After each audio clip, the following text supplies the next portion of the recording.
It's good to see everybody here this morning. We're glad you're out and glad you didn't drown in all that water. Open your Bibles to John chapter 18. And while we're doing that, let's bow for a word of prayer. Most kind and gracious Heavenly Father, we're thankful for this chance and blessings. We're thankful for the opportunity we have to be here. Father, bless us as we enter into this period of study that we might learn more about how you would have us to live, what you'd have us to teach, and what you'd have us to do.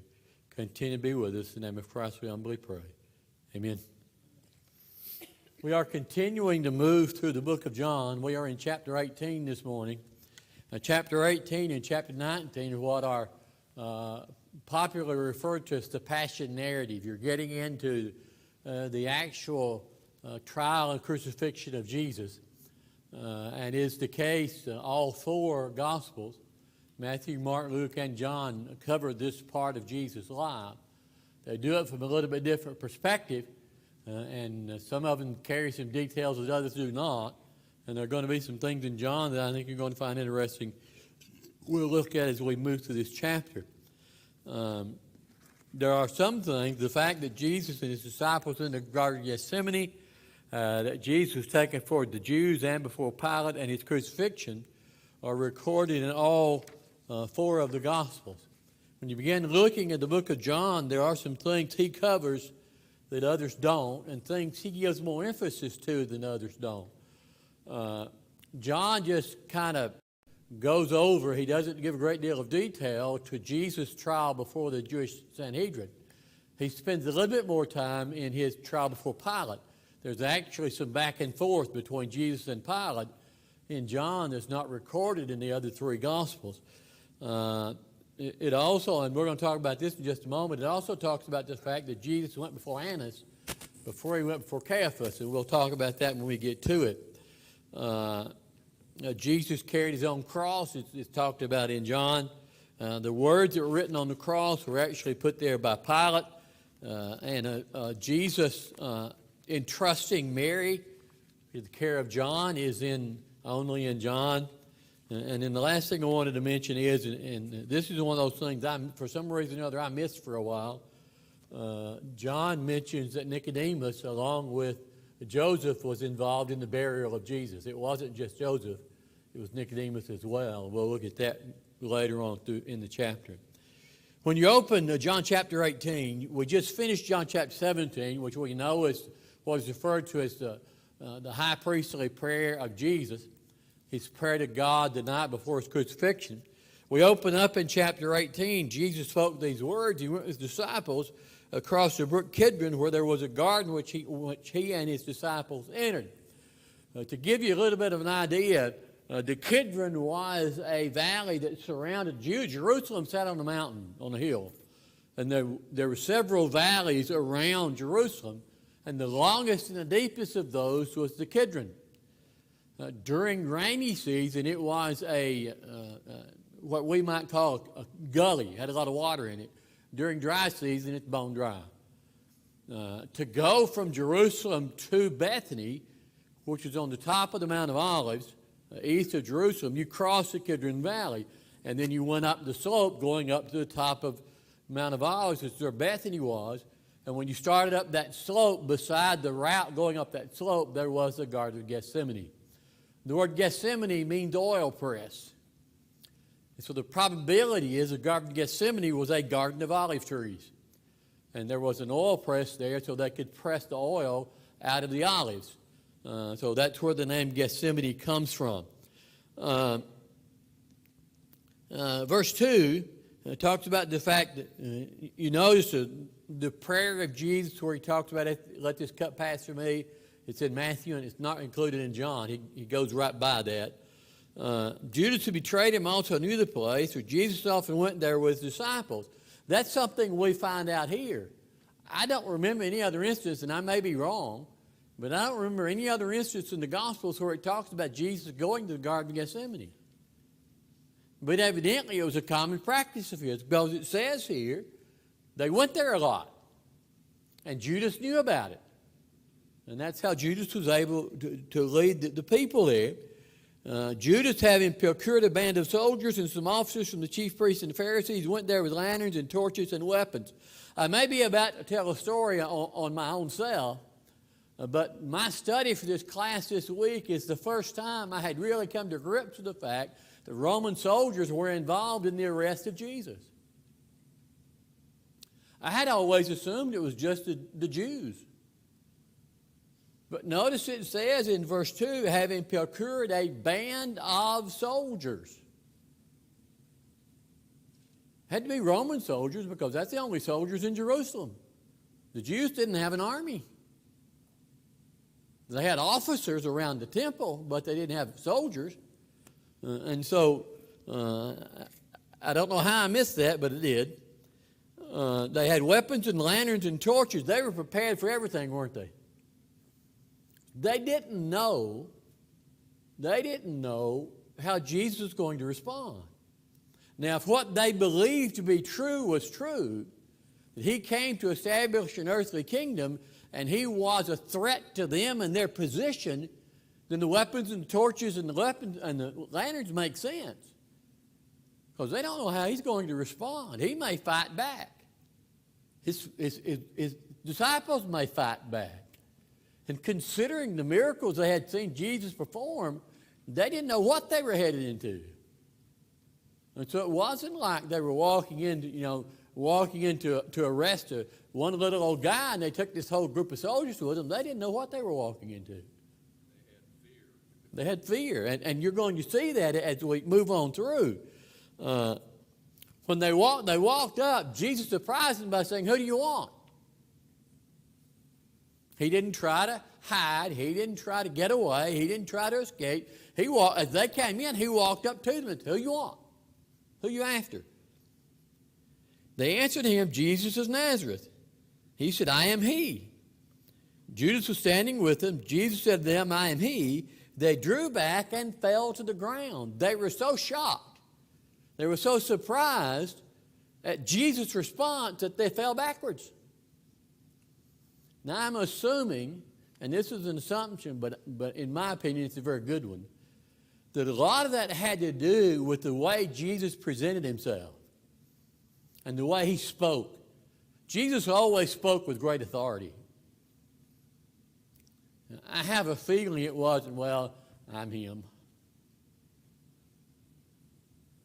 There was some power and some authority behind that statement, and they fell back. So they asked him again, "Who do you want?" "Jesus of Nazareth. I am he. If you seek me, let these men go." You're after me. You're not after them. Let them go.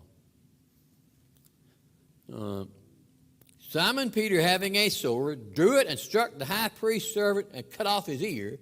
The servant's name was Malchus. Now I want to stop here just a minute because I think there's a point here to be made. Remember back in Matthew 26 when Jesus was talking to the disciples and Peter said, "I'm not going to leave you. I will die with you." I think this incident by Peter is proof that Peter intended to live by his words. You'll never convince me he was swinging for Malchus's ear. He was swinging for his head, and Malchus ducked. He was going to do this. And Malchus ducked, and he got the ear instead. And then Jesus looked at him and said, "Stop it. Put your sword back up." And Peter's bravado is now gone. Because the only way he knows how to fight this bunch is with a physical fight. They're not taking my Lord. I'm not going to let them. And he started swinging. And Jesus stopped him. And there's another very interesting point here. What happened when Peter cut off Malchus's ear? Jesus put it back on. Isn't that amazing? A man's ear gets cut off. Jesus stoops over, picks the ear up, and puts it back on, and this mob doesn't even slow down. This was not a legal proceeding.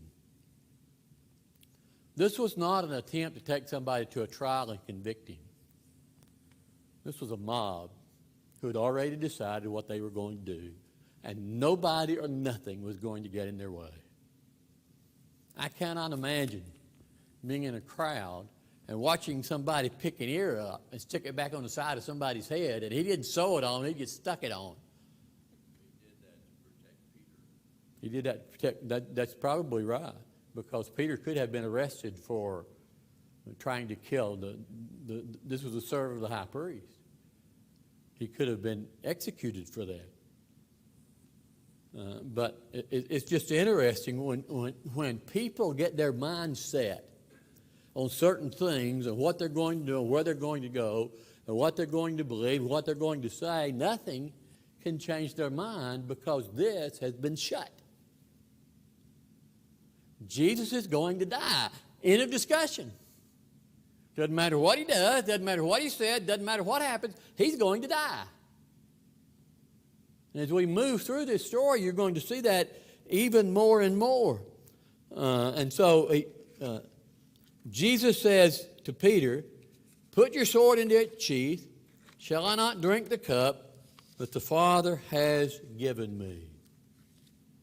Jesus is literally saying there is, I must die. This is what God has given me to do, and this is what I must do. The band of soldiers, the captain and the officers of the Jews arrested Jesus, bound him, and first they led him to Caiaphas, or Annas, who was the father-in-law of Caiaphas, who was the high priest that year. Who was Annas? Do you know that Annas was actually the correct Jewish high priest? Annas was a direct descendant of Aaron, as the Old Testament required to be a high priest. He was high priest. He did something the Romans didn't like. And in 14 AD, the Roman government deposed him, kicked him out of office, and put Caiaphas in his place. Now, the interesting thing is, and this verse points it out, Caiaphas was Annas' son-in-law, which means what regarding the high priesthood?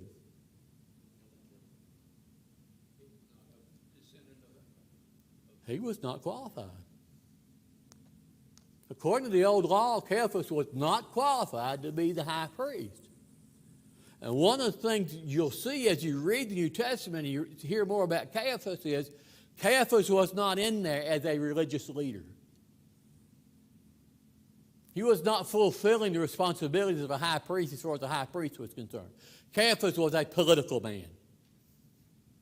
And every decision he made was made for political reasons rather than religious ones.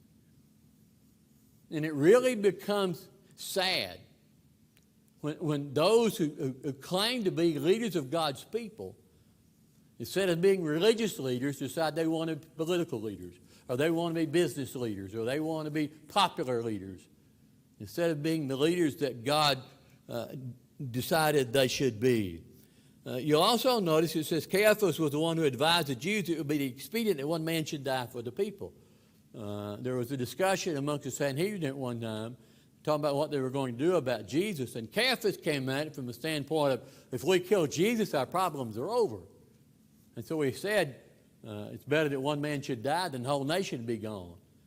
Of course, God meant that prophecy for a totally different reason. And so that's mentioned there. Simon Peter followed Jesus, and so did another disciple. Do we know who the other disciple is?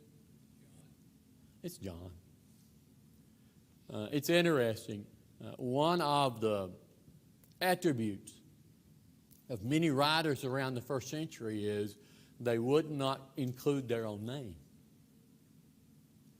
Most of the time in the book of John, when John talks about himself, he uses another disciple, or the most often used phrase is the disciple whom Jesus loved. Evidently, John had a special relationship with Jesus that was even closer than many of the other apostles. But he talks about this another disciple, and that was John. That disciple was known to the high priest. He entered with Jesus into the courtyard. There are a lot of people who want to make fun of that and say, how could a lowly fisherman know the high priest in Jerusalem? If you read some of what the New Testament says, John's father was a fisherman, but John's father had servants. John's father was in all likelihood probably a wealthy man. And if he was a wealthy man who was a Jew, then there would have been a connection between him and the leaders in Jerusalem. There's also a possibility. There are some people who think that John's family was somehow connected by blood to the high priest's family. Now, whether that's true or not, I don't know. But there are some who suggest that. And so, because he knew the high priest, and the high priest's servants knew him, when they got to the courtyard, the high priest's servant let John in. Because John got in, John got Peter in. You're going to find out that Peter's getting himself in a little bit of trouble here. Because Peter's trying to do the proverbial straddle the fence. He wants to be close enough to Jesus to see what's happening to him. But he doesn't want to be close enough to actually be associated with him. And so he's trying to walk that line between the two. And he gets in trouble. As he walks in the courtyard, somebody looks at him and says, "You were with Jesus."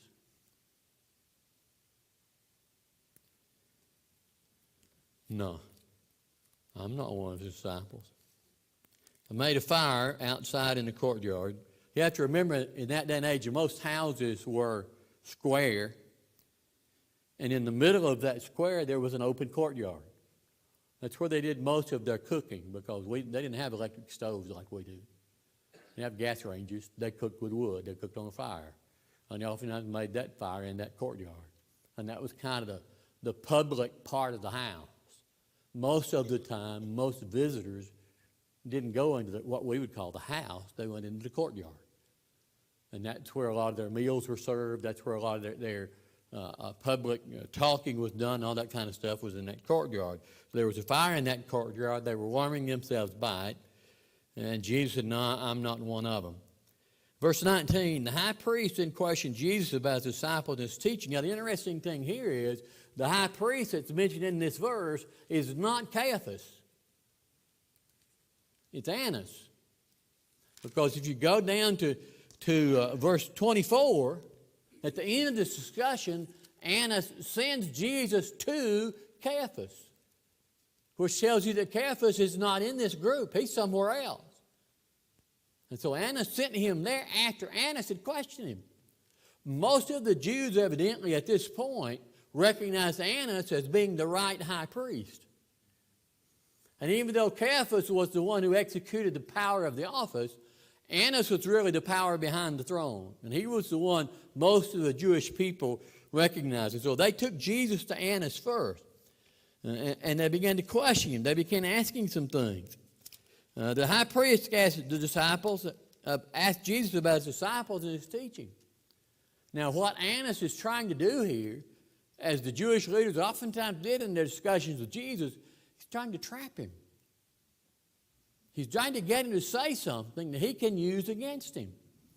And so Jesus' response is very simple. You want to know what I taught?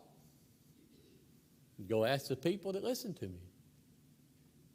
I didn't speak in a corner somewhere. I didn't go off by myself and talk. I spoke in public. I've been speaking for he didn't say that, I've been speaking for 3.5 years. If you want to know what I taught, just go ask the people that listen to me. They know. I have said nothing in secret. Why do you ask me?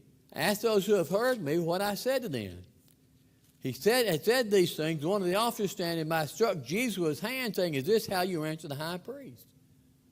And Jesus said, "If what I said is wrong, bear witness about the wrong. If I did something wrong, tell me. If what I did is right, why didn't you hit me?" And it may very well be, and some think it is, that in these words of Jesus in this chapter, what he's kind of getting the point of saying is, he wants a real trial. If you're going to accuse me of something, take me to court. This kangaroo court's not going to do it. And that's really what it was. It was a kangaroo court. And it's interesting, sometime when you've got some time, do some research on the internet and find an article that talks about the laws the Jews broke when they arrested and tried Jesus. There's a bunch of them. The first one is they arrested him at night, which is a violation of Jewish law. And you'll notice they took him before Annas, they took him before Caiaphas. There may have been a small meeting in the Sanhedrin at Caiaphas' house, but then the next morning they had an official meeting of the Sanhedrin because they couldn't condemn him to die at that nighttime meeting. So they had to have an official one in the daylight so they could actually condemn him. But it's really interesting, some of these things that go on here. And they just kind of blow by these things because they've got a goal in mind. They're going to get to that goal. They don't care about how to get there. Then Annas sent him to Caiaphas. Then we go back to Peter standing and warming himself by the fire. You're also one of his disciples. Oh, he denied it and said no. One of the servants of the high priest, a relative of the man whose ear Peter had cut off, you're one of them. Peter said, no, I'm not. According to the book of Matthew, that third time he cursed and swore that he did not even know Jesus. Let me ask you a question. Back up about 6 or 7 hours. I walk up to Peter and say, tonight, you're going to curse and swear that you don't even know Jesus. What do you think Peter's response would have been? There's no way. I would never do that. But yet he did.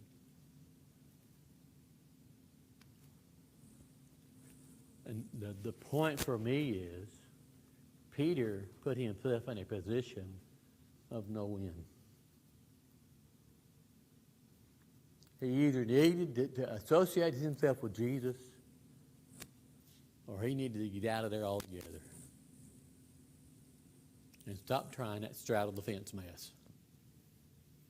was trying to understand your note up there on 615 AD. Annas became the high priest in, should have been 15 AD. That 6 shouldn't have been there. Annas, high priest Annas, he was actually deposed by the Romans in 15 AD. That 6 should not be there. It should be 15 AD, deposed by the Romans. I don't know why I put that 6 in there. I don't have a reason for stuff. I just do it. Anyone else with a question or comment before we move on?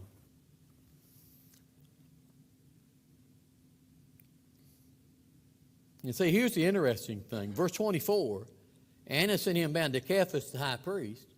And then it talks about Peter. Then look at verse 28. They led Jesus from the house of Caiaphas to Pilate. John totally skips the trial before Caiaphas. He totally skips the trial before the Sanhedrin. He doesn't even talk about that. He just goes straight from Annas' house to Pilate. Now, we know about Caiaphas' house and the Sanhedrin because Matthew, Mark, and Luke record it. And that may have been the reason that John did not. You have to remember, Matthew, Mark, and Luke were all written between about 45 and probably 70 A.D. John was written in about 85 to 90. His is the last gospel written. He knows what the other three have recorded. You also have to keep in mind behind all of this, who told John what to write?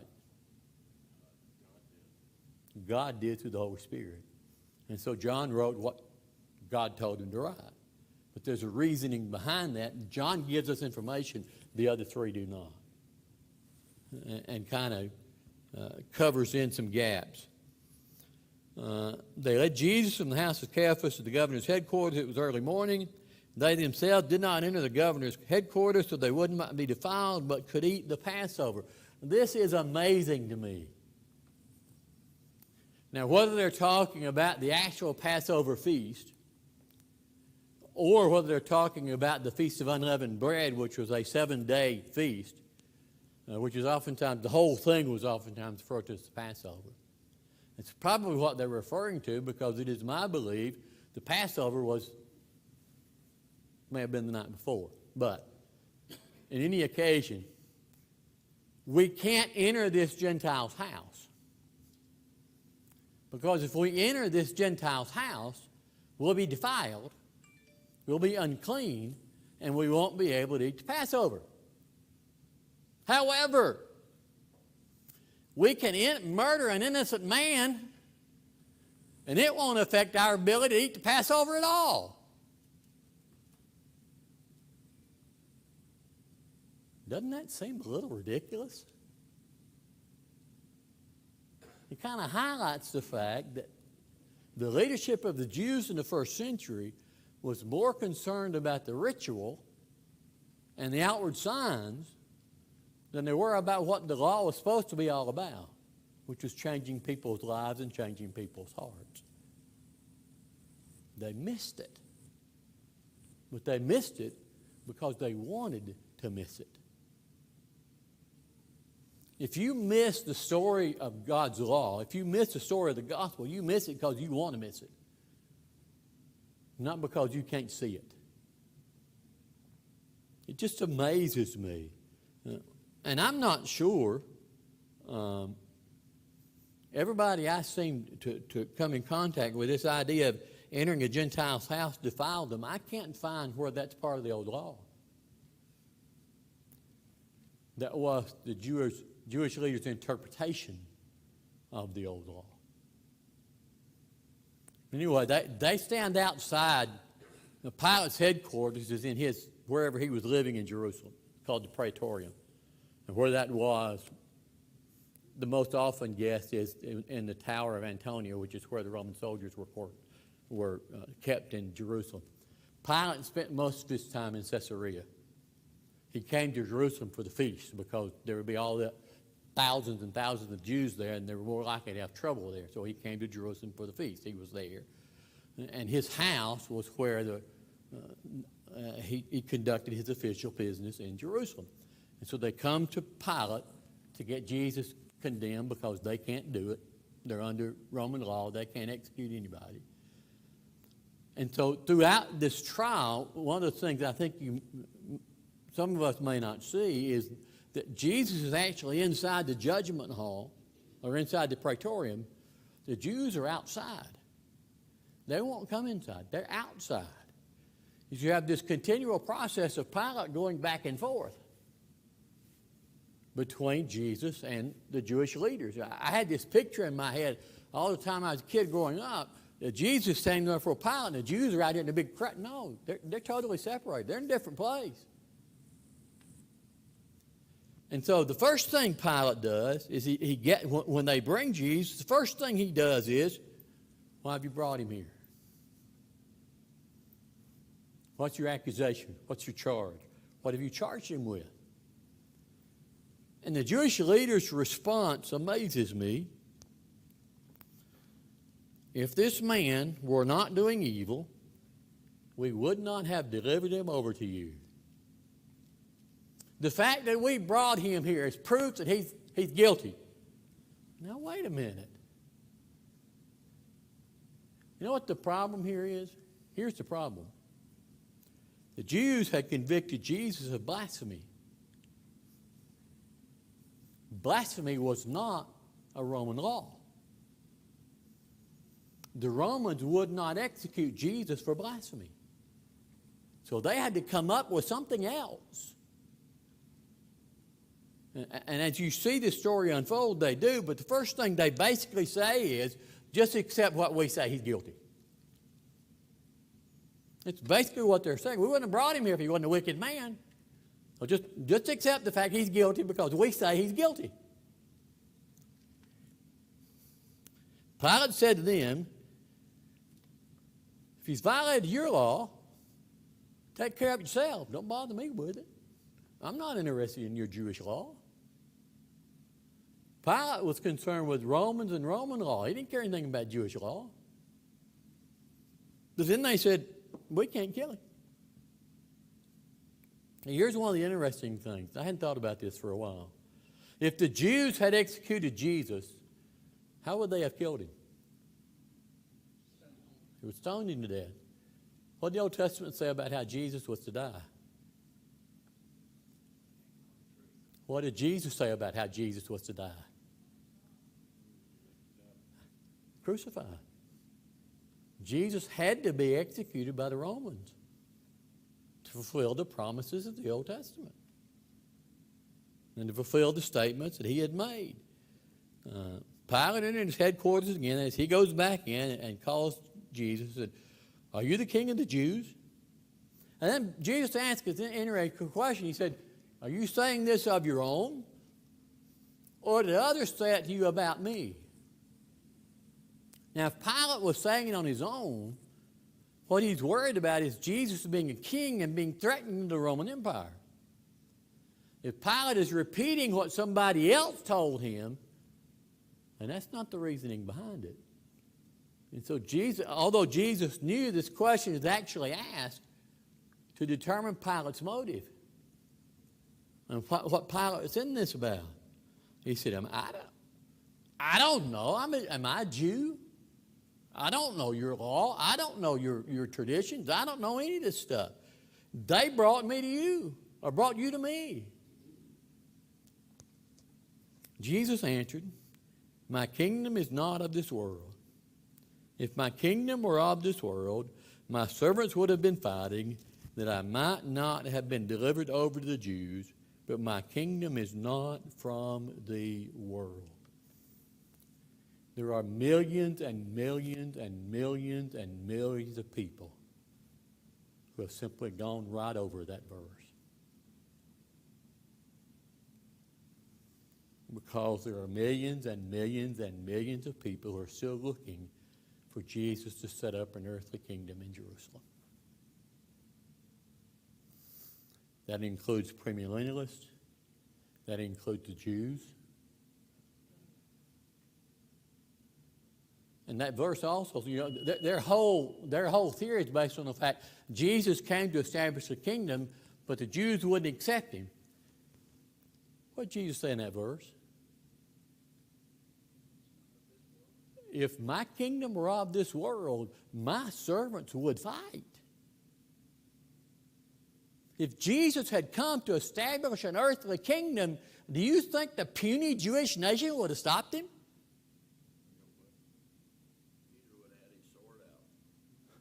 Do you think the Roman Empire would have stopped him?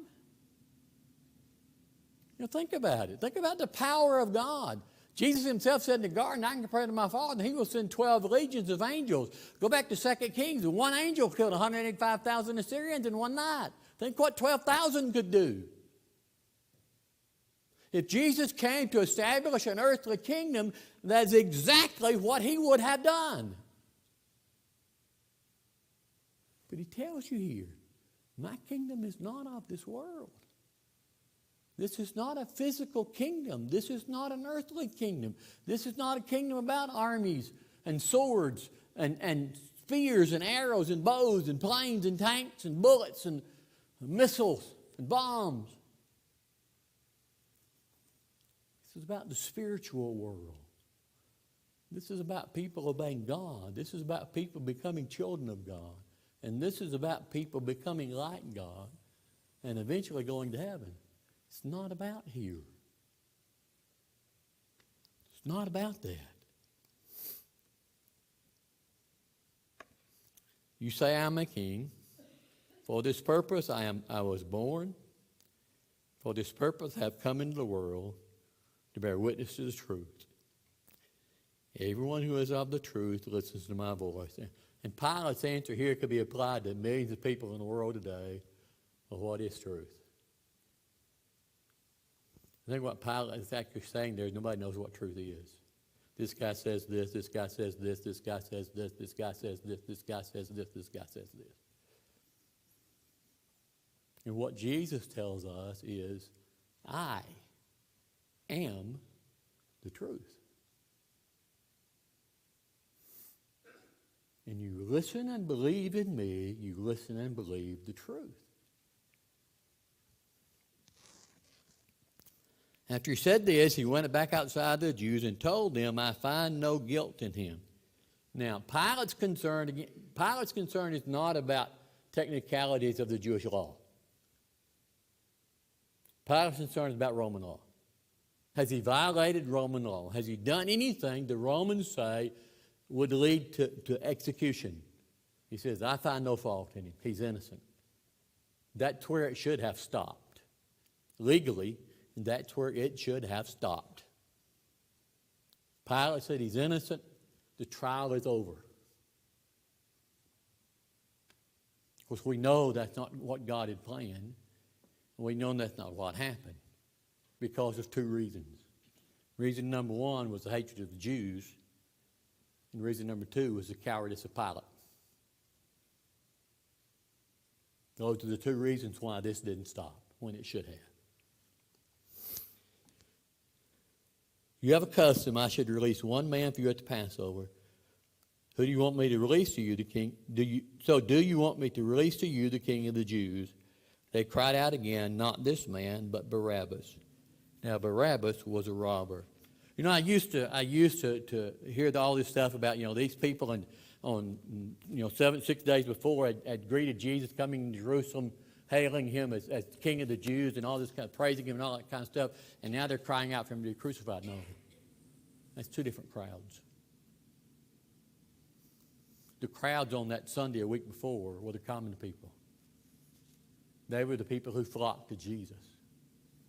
The crowd here is the high priest and the Sadducees and the Pharisees and the leaders of the Jews who never liked Jesus. So it's not that the crowd has turned. It's the crowd has changed.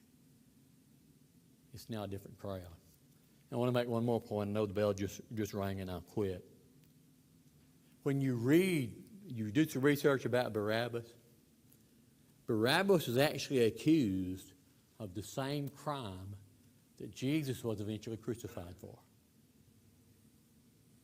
And that was insurrection against the Roman government. That was the crime for which Pilate eventually crucified Jesus, claiming to be a king in opposition to the Caesar. That's what Barabbas had done. Barabbas was one of those zealots who was in the first century who were trying to get the Roman Empire out of Judea. Those Jews could be a free people again. And so it's interesting that the man who was released was accused of the crime and guilty of the crime for which Christ was crucified, of which he was innocent. Another one of those many ironies that are found in this particular story. You want to have a question or comment?